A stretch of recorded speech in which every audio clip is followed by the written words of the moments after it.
What are you doing in my swamp?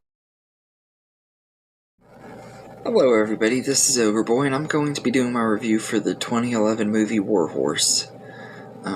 So, in this movie, a horse named Joey is bought by a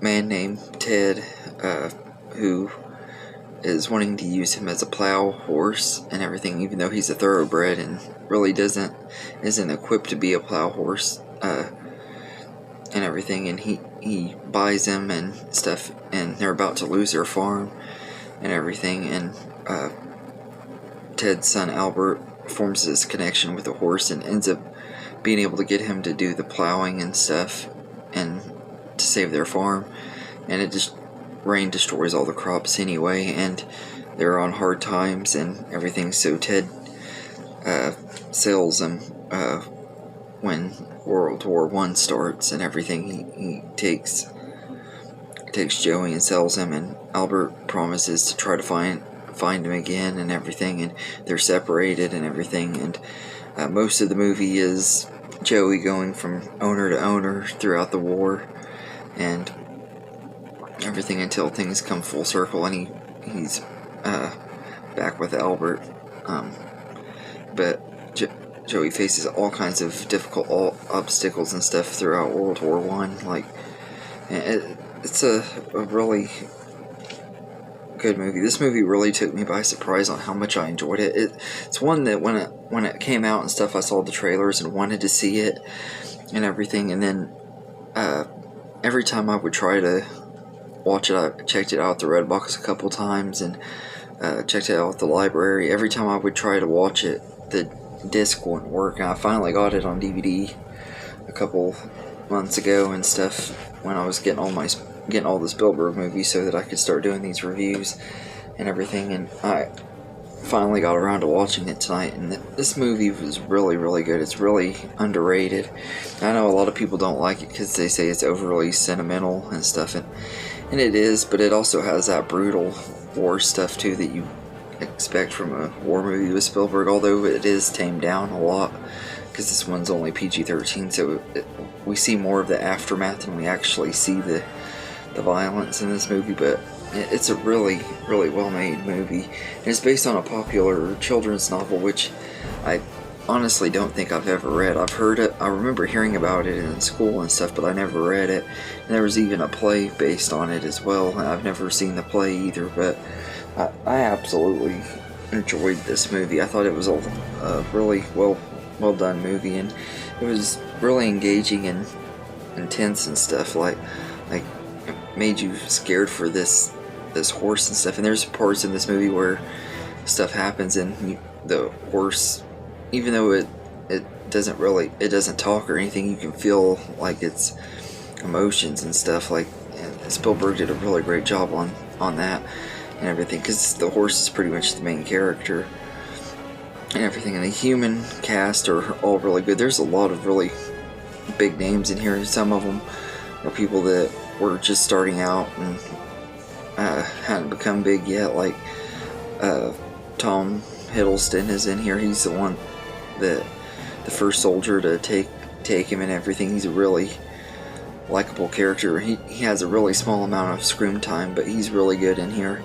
And Benedict Cumberbatch has a small role in here as one of the majors and everything. He's good in the little bit he's in here, but they don't focus too heavily on a lot of the humans except for certain ones. The main ones that they really focus on are Albert and his family at the beginning of the movie and everything, and Albert ends up joining the war and hope to get reunited with his horse, which I think it's kind of a silly reason to join a war and stuff, but he's really good in here and everything.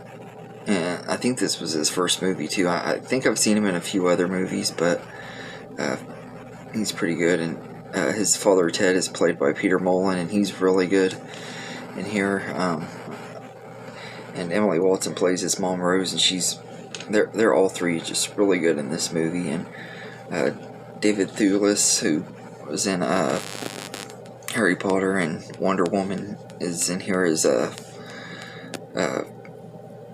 Leon's the guy that's wanting to take their farm and stuff, and he's really good. He's kind of a jerk and everything, but he's a likable character. Like, he's likable because he's such a arrogant jerk and everything, if that makes sense. He's like a likable jerk and everything, but he's good in here, and it just has a really good cast. Everybody in this movie was really good and everything. And there's a scene where like this man and little girl come across a horse and everything, and they're protecting the horses for a while, and they're really good in here. And the girl especially, she just, there was something about her, she just stole the show and everything. I don't know who the actress is that plays her, but she was really good and